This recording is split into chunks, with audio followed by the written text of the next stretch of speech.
Bonjour à tous et bienvenue sur Atmo. Je voulais revenir sur une marque qui produit beaucoup d'excellents modèles, même une électrique de qualité. Vous l'aurez compris, aujourd'hui on s'attaque à la marque Porsche.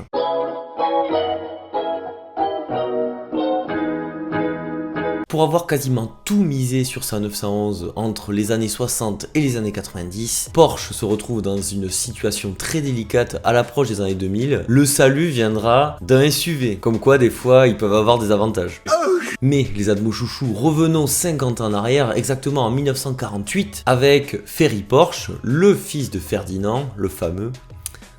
Et ce Ferry Porsche décide de développer sa coccinelle un petit peu améliorée, à savoir la Porsche 356. Ce modèle connaîtra un succès immédiat avec plus de 40 000 exemplaires vendus aux États-Unis, mais aussi plus de 40 000 vendus en Europe. Beaucoup de modèles Porsche sont engagés en compétition et ce dès les années 50, ce qui permet de donner directement une image sportive à la marque. Mais la révolution apparaîtra en 1963 quand, née d'un dessin absolument génial, la Porsche 901 fera son apparition au salon de Francfort. 901 les atmophiles parce que Peugeot avait déjà breveté les zéros centraux entre deux chiffres pour les noms de véhicules. Suite à cela, elle sera renommée 911. La première génération de 911 nom de code, donc 901, sera produite entre 1964 et 1973. Sa ligne et ses prestations sportives, très sportives même pour l'époque, en ont fait une véritable icône. Sa remplaçante sera produite entre 1973 et 1989, soit la plus longue période de production pour une 911. Sur cette génération, le modèle emblématique est la 911 Turbo, véritable icône des voitures des années 80, reconnaissable entre mille, notamment grâce à son aileron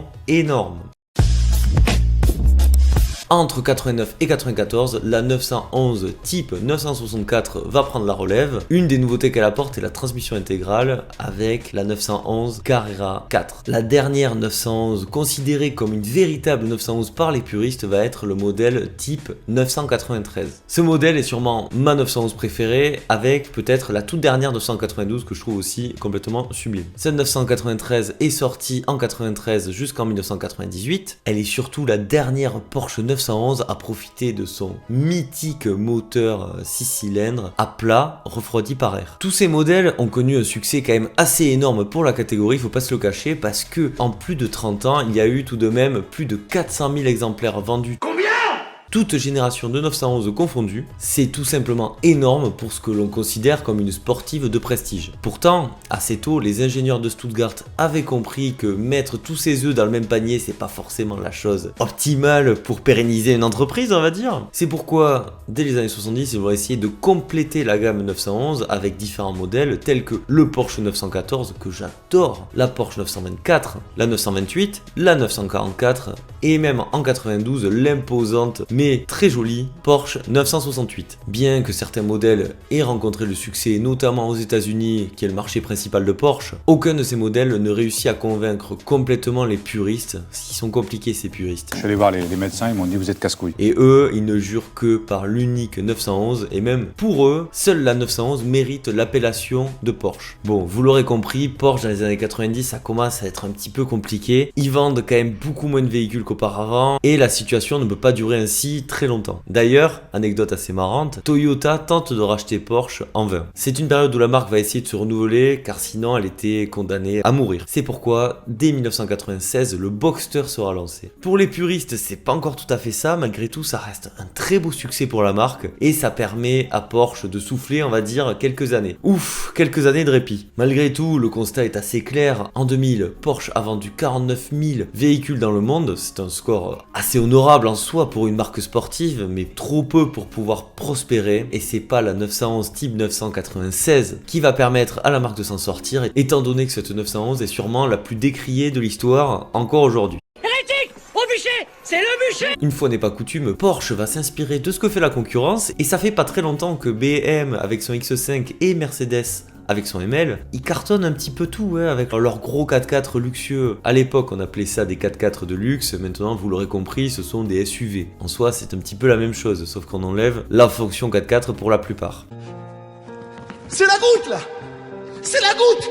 Porsche va donc se pencher sur l'élaboration d'un Cayenne. Vous vous doutez que les puristes qui étaient déjà pas très fans des anciens modèles autres que 911, là ils vont pas s'en remettre. Ça va être pour eux une aberration totale. C'est vrai qu'on peut les comprendre malgré tout. Mais pourtant, présenté au Mondial de l'Automobile de Paris en 2002, le Cayenne est accueilli devant une foule en délire. Ah non en fait, pas du tout.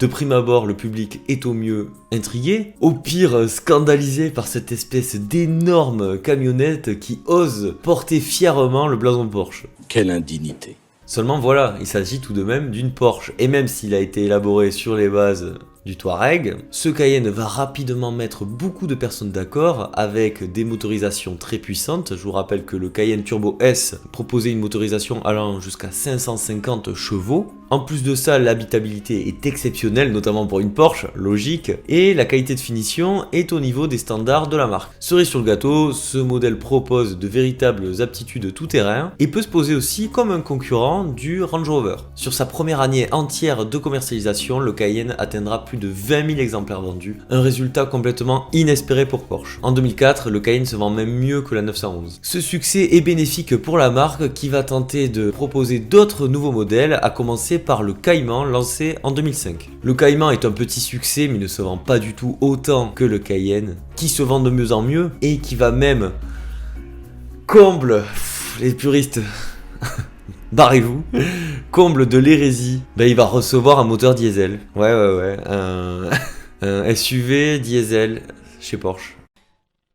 C'est honteux. Mais Porsche s'en fiche et continue sur sa lancée en proposant en 2009 la Porsche Panamera qui va elle aussi être un véritable joli succès. L'année suivante, le Cayenne de deuxième génération sera présenté, le design est revu, la qualité est améliorée, ça sera plus un succès, ça sera un best-seller tout simplement. En 2013, alors que la gamme Porsche est maintenant assez développée, le Cayenne représente tout de même la moitié des ventes de tout Porsche. En 2014, le Macan, sorte de Cayenne miniature, va connaître un succès encore plus fulgurant. Aujourd'hui, la troisième génération du Cayenne a été lancée, la marque se porte très bien, en plus de ça, chaque année, les volumes de vente explosent pour Porsche, autant vous dire qu'elle est bel et bien sauvée. Ça fait plaisir. Je vais m'adresser aux plus anciens admophiles, mais dans les années 80-90, croiser une Porsche, ça avait quelque chose d'un petit peu rare, un petit peu exclusif. Aujourd'hui, sans exagérer, on en voit quand même très facilement un peu partout sur les routes. Porsche doit vraiment une fière chandelle à son Cayenne parce qu'il a vraiment sauvé la marque du gouffre. Pour mettre en relief quelques chiffres, on passe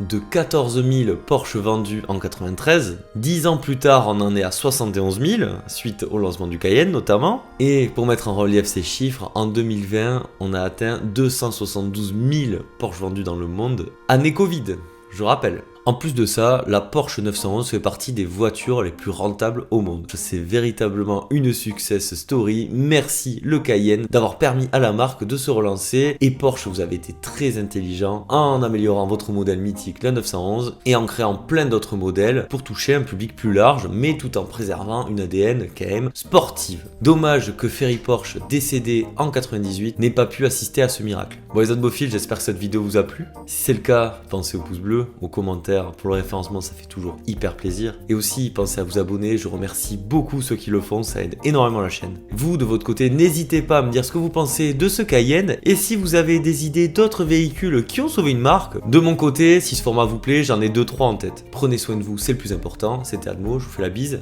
Allez, ciao!